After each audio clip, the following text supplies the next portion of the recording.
नमस्कार दोस्तों, Rajasthan 12th board परीक्षा में आपकी राजनीतिक विज्ञान परीक्षा का पेपर 6 अप्रैल को आयोजित होने वाला है। इसके लिए मोस्ट इंपोर्टेंट क्वेश्चन आपके लिए लेकर आए दोस्तों। 100% इनमें से इनसे बाहर कोई भी क्वेश्चन आपके नहीं जाने वाला है। और ये जो मैं पेपर आपको आज देने वाला हूँ, उस पेपर में से 70% अप टू 70% क्वेश्चन आपके 100% आएंगे। जिस दिन आपका पेपर उस दिन आपके नीचे आए कमेंट कर सकते हो भाई 100% मैंने पूरे मॉडल पर जो उत्कर्ष के सभी एनालिसिस किए उनमें सबसे मोस्ट इंपॉर्टेंट जो मुझे लगा वो बताने जा रहा हूँ आपको। इसमें मैंने क्वेश्चन थोड़े मिक्सअप भी किए, मैं आपको साथ साथ में कुछ क्वेश्चन और भी दूंगा। और 100% मैं गारंटी लेता हूँ कि अगर जो स्टूडेंट इसको इस एक मॉडल को अच्छे से तैयार के जाता है 100%, सारे के पीछे मत बैठो, एक कुछ तैयार के जाओ, 100% गारंटी ले रहा हूँ 70-80% आपका पेपर का 100% आ जाएगा। ठीक है, तो जिसको बिल्कुल पास होना है या फिर मान लो 70-80% तक ही चाहिए तो इसको जरूर देखें। बाकी तो आपको सभी मॉड्यूल जरूर पढ़ने चाहिए। तो मैं आपको देने वाला मोस्ट इंपॉर्टेंट पेपर है और इसकी पीडीएफ आपको टेलीग्राम चैनल पर मिल जाएगी। लेकिन सॉल्यूशन विद सॉल्यूशन वीडियो में देखना, मैं आपको बताऊंगा कैसे कैसे एग्जामिनर में हल करने हैं। और मोस्ट इंपॉर्टेंट क्वेश्चन मैं आपको यहाँ पर वीडियो में दूंगा, तो आपको वीडियो पूरा देखना है। साथ में टेलीग्राम चैनल को ज्वाइन कर लो और मोस्ट इंपॉर्टेंट आपके लिए आते रहते हैं क्वेश्चन। तो दोस्तों चैनल को जरूर सब्सक्राइब कर लेना। शुरू करते हैं आज का पहला क्वेश्चन। एक रैक निम्नलिखित में से वर्तमान समय में कौन सा सैन्य संधि संगठन अस्तित्व में है? तो आपके जो है सभी कौन कौन से हैं, तो भाई इसमें से एक ही है, वो है नाटो। ठीक है, नाटो जो है आपके उत्तर अटलांटिक संधि संगठन, इसकी संख्या 12 थी लेकिन वर्तमान में बढ़कर 30 हो गई है। ठीक है, ये भी साथ में याद रखना। मिखाइल जो गोर्बाचेव है वो सोवियत संघ के कम्युनिस्ट पार्टी के महासचिव बने। आरबीएससी 2016 में क्वेश्चन आ चुका है। तो ये 1985 बने थे। फिर है गोर्बाचेव का तख्ता पलटने के विरोध में किसकी भूमिका अहम थी? तो जो गोर्बाचेव का तख्ता पलट किसने किया था भाई?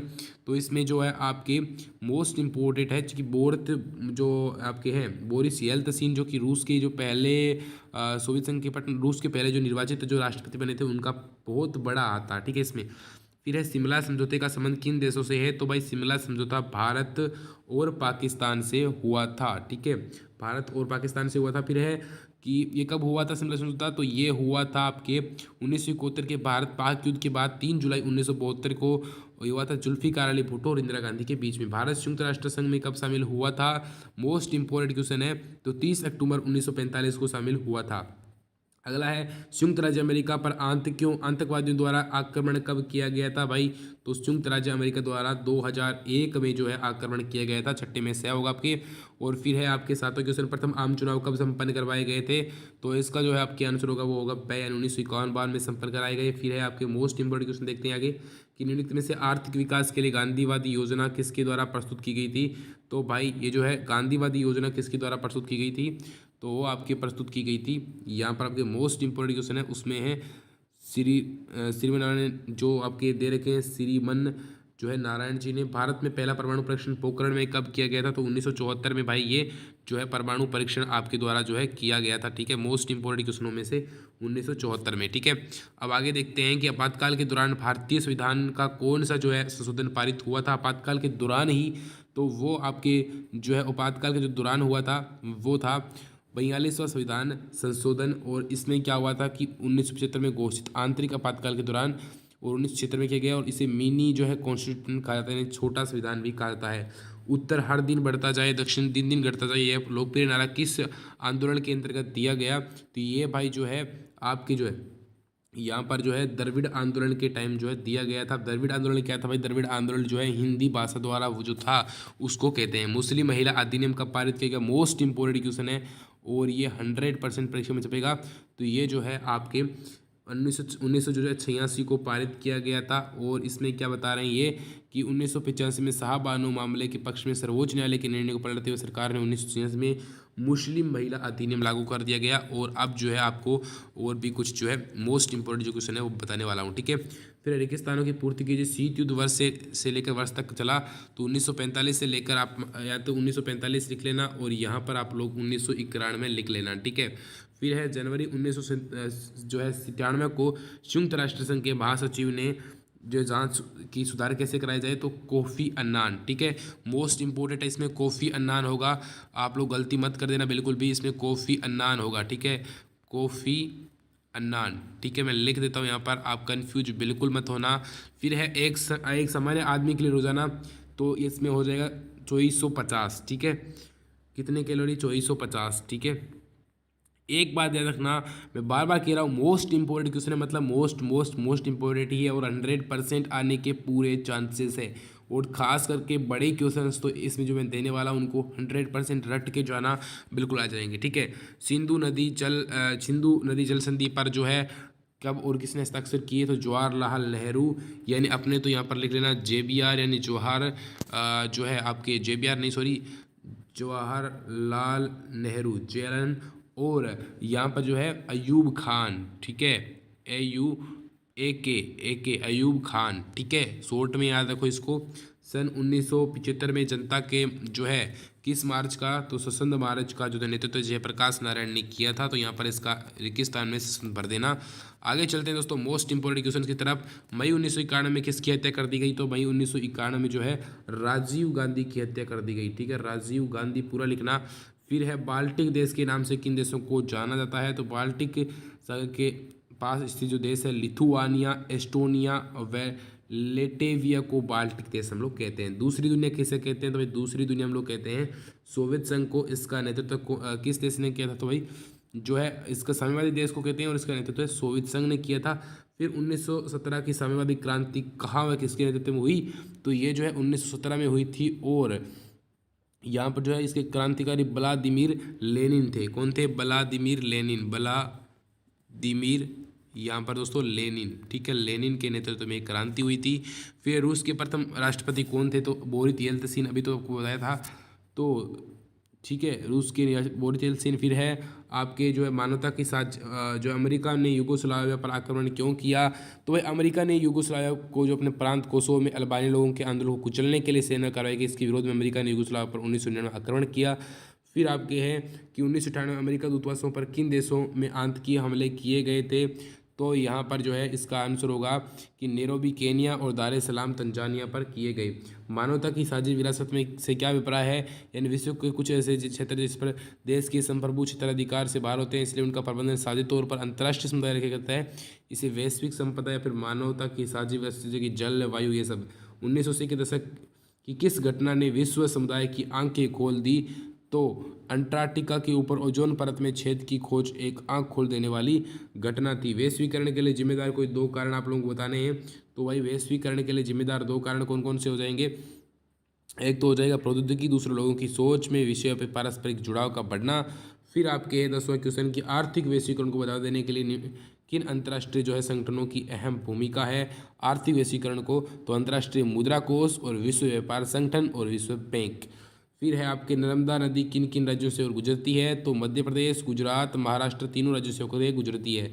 फिर आपके सरदार सरोवर जो परियोजना का विरोध क्यों किया गया, तो सरदार सरोवर विरोध है पर्यावरण को खतरा था और स्थानीय लोगों को विस्थापन का सामना करना पड़ता था, इसलिए उसका विरोध किया गया।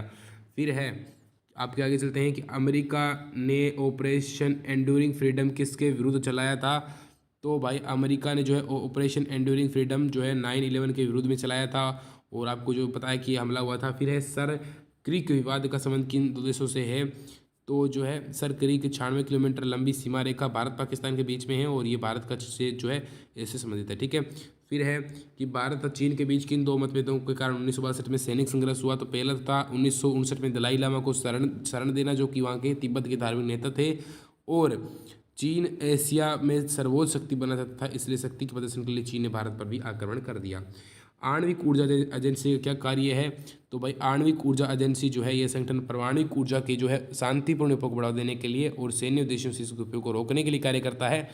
और अगला है कि न्याय युद्ध क्या है, स्पष्ट कीजिए 8वां क्वेश्चन। तो आज लगभग पूरा विश्व मानता है कि किसी देश को युद्ध उचित कारणों यानी आत्मरक्षा अथवा दूसरे को जनसार से बचाने के लिए करना चाहिए, अर्थात युद्ध को साधनों को सीमित मात्रा में इस्तेमाल किया जाना चाहिए। इस धारणा को न्याय युद्ध कहा जाता है, ठीक है।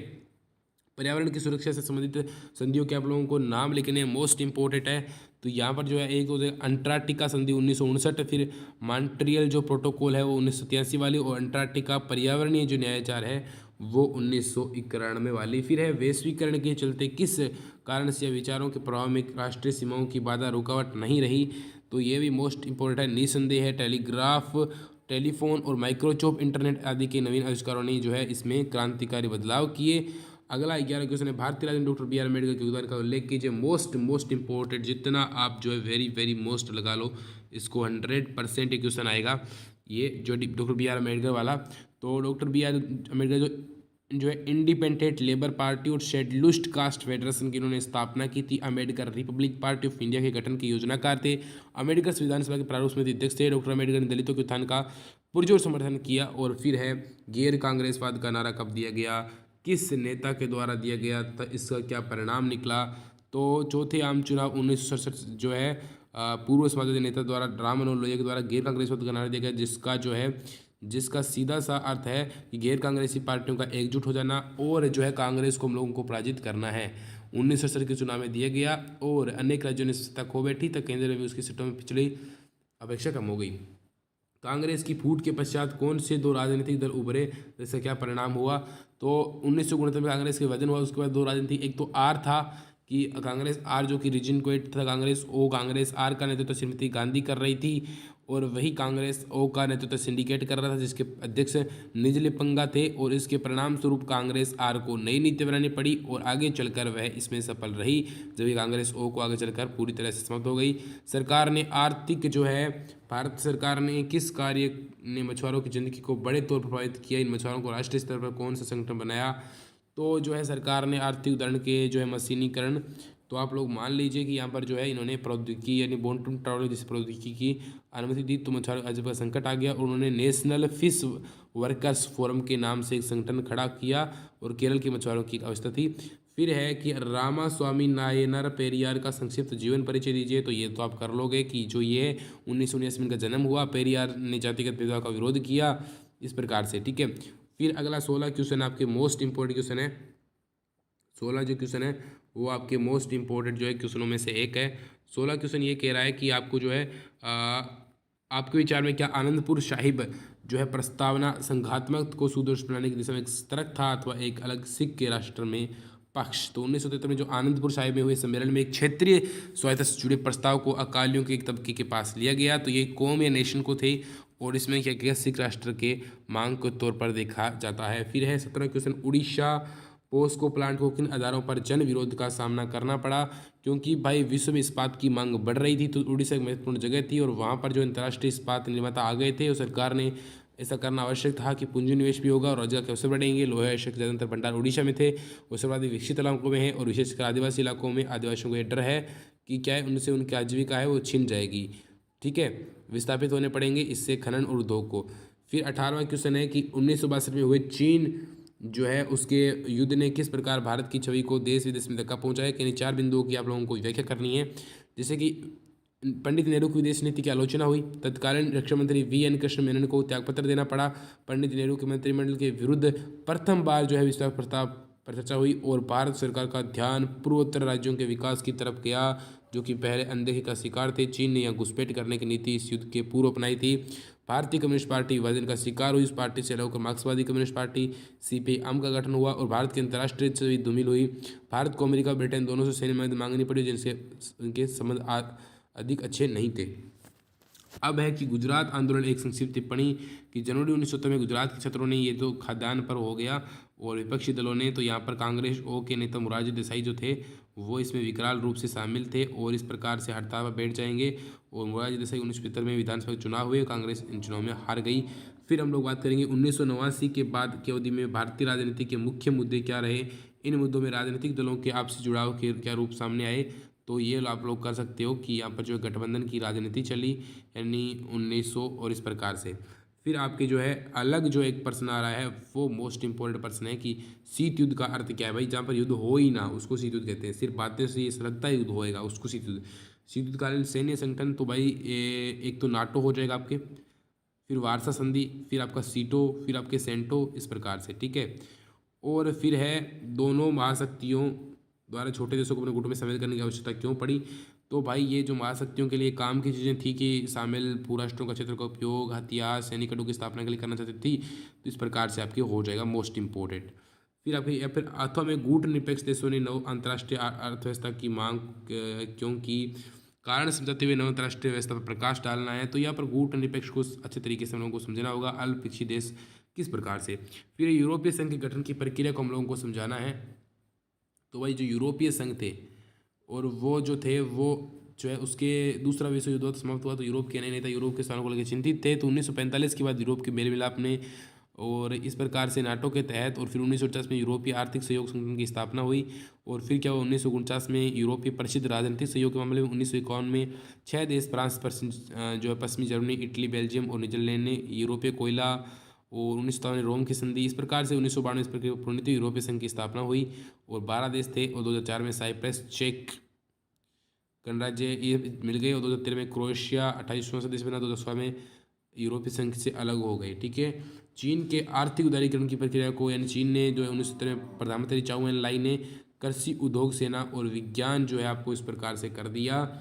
और फिर स्वतंत्रता प्राप्ति के समय भारत की प्रमुख चुनौतियाँ कौन कौन सी थी, इन चुनौतियों किस प्रकार, तो ये चुनौतियाँ क्या थी, चुनौतियाँ यही थी कि भाई आर्थिक देश की अखंडता को बनाए रखना, लोकतंत्र की स्थापना करना, आर्थिक विकास करना। ठीक है, आर्थिक विकास किस प्रकार से करना है। ठीक है, ये चुनौती थी। फिर है आज़ाद हिंदुस्तान का जन्म अत्यंत कठिन परिस्थितियों में हुआ, कथन को स्पष्ट कीजिए। और इस प्रकार से 14-15 अगस्त को जो हुआ था उसको आपको पूरा का पूरा वर्णन करके लिखना है। और इस प्रकार से आपका पेपर कंप्लीट होता है। 100% मैं गारंटी देता हूँ, इसमें से आपके 70 से 80% सीधे क्वेश्चन, 100%। और मैं तो मान लेता हूँ कि 100% क्वेश्चन आएंगे, थोड़े घूम कर आ सकते हैं, बट मैं 80% की तो आपकी गारंटी लेता हूँ। 100% को याद करके जाना बच्चों। और इसकी PDF आपको अपने टेलीग्राम चैनल पर मिल जाएगी। विश्वास करो, अच्छी तरीके से पढ़ो। मिलते दोस्तों, बाय बाय, टेक केयर, मिलते हैं अगले वीडियो में दोस्तों। जय हिंद, जय भारत।